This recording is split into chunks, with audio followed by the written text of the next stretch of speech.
Hello nature lovers and welcome to my channel. My name is Jackie and this is my eco endeavor. Today we are in the food forest and I have just finished planting an asparagus bed.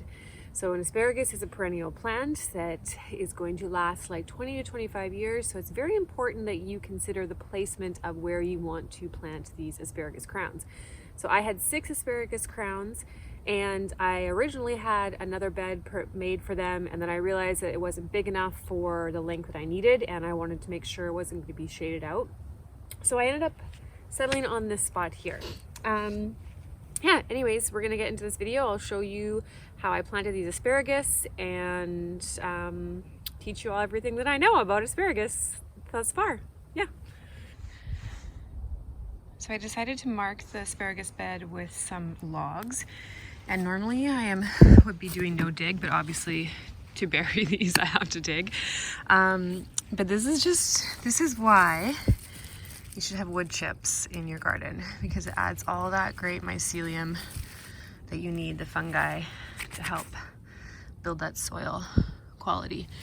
So yeah, unfortunately I do have to dig, because I'm going to be adding this up, like soil up, but they need to be buried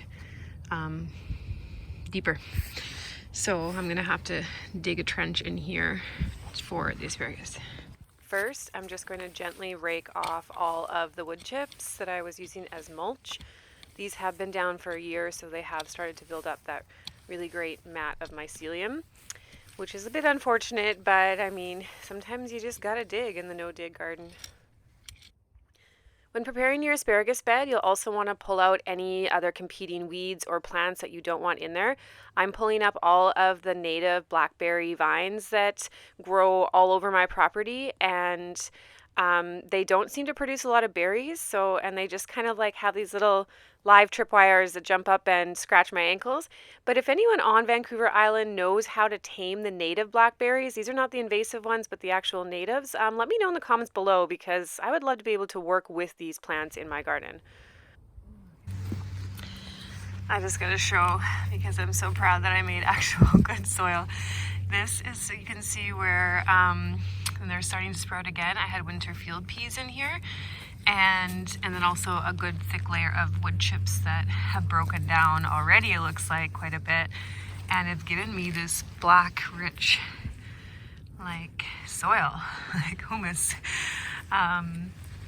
compared to over here, which hasn't quite done that yet. It's amazing the difference, eh? Like, I'm assuming, because I don't think this is my compost. Even my compost wasn't that great, but I don't remember adding compost. Like, why would I have added it in this spot here? Anyways, soil building is fun. Look at all that. Oh, I feel kind of bad I'm ripping this all up, but I need this for my asparagus bed.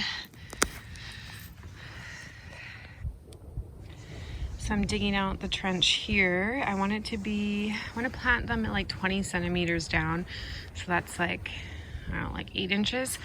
And I'm taking out the soil and screening out all the rocks. You can just see how rocky my plot is here. It's just insane. I'm on a gravel bed.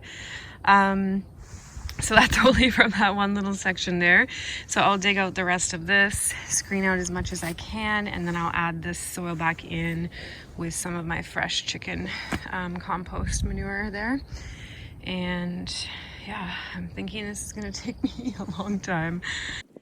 So my trench is going to be about 7 feet long, because I have 6 crowns to plant, and I want to plant each crown to be 1 foot apart, or 30 centimeters apart. And again, that trench, it can be anywhere from like 20 to 25 centimeters deep, which I think is around like 7 to 8 inches deep. And yeah, you can just see my rock collection just keeps getting bigger, because there are a lot of rocks on Vancouver Island, and my spot is particularly very rocky. And yes, you do want to remove all the big rocks, all the small rocks, and sift through your soil as best as you can, because you don't want those asparagus roots to have to compete with some of those bigger rocks. Whew. Yeah, that was a lot of work. So I've got my trench as deep as I want it to be, and yeah, obviously not rock free, but these little babies are just gonna have to be strong because this is the soil that I've got. So I'm a little worried that I kept these in the fridge for too long because I kind of forgot about them. But this is what an asparagus crown looks like. They still look healthy. Yeah, there should be 6 in here, I think. 1, 2, 3, 4, 5, 6. Okay, so I want these 30 centimeters apart, which is 1 foot. There's different ways that you can plant these. The way that I'm going to be doing is that the crown goes up like this, and the roots splay out like so into the trench, and then they'll be sitting on top of a little spot here. So I'm going to quickly create that little ridge raised part inside this trench, and then I will space them out and get them in here. I did make just little piles here for the crown to be top up. This is the crown, the top that you want above, and then you want to splay out the roots like little octopus legs around. Now, my food forest, everything is pretty tightly planted. That's huckleberry there. This is a lavender, which I might actually end up moving the lavender over a little bit because I did run into a bunch of their roots. So I don't really want the asparagus to compete with the lavender. I also think I may have hit my pear roots here. Now, I'm not quite sure because as I was digging, like this whole area was just full of roots when it was started. So like a lot of them I pulled out have been the, you know, like this one here. We're already kind of dead, and I don't know. Anyways, just something to be mindful. I'm still like 2.5 feet away from the pear. I kind of think those might be the pear roots though. So yeah, maybe my asparagus won't be happy, this particular one here. But also I think food forest is about planting tightly. So I'm gonna go with it, and hopefully these guys will come up. So now what I need to do is I've got my first mix of soil in here. So now I've just gotta strain out the rest of these rocks, and then I'll mix it with the compost, and then I will cover all of this over. And I'm gonna give it a quick water right now, and then I will do that. And then I am gonna add the mulch back on top. Now what I'll need to do is just make sure to keep this weed free. I gave the asparagus crowns a quick water, and I'm glad I did because I noticed some low spots in some areas where the water wasn't draining as well. So then I was able to fix that because asparagus do really like well-draining soil, as most plants do. I mixed my sandy sifted soil with some chicken manure compost, and then I also added in some Gaia Green 444 just to make sure I had enough phosphorus in there for those asparagus, as I haven't had my soil tested.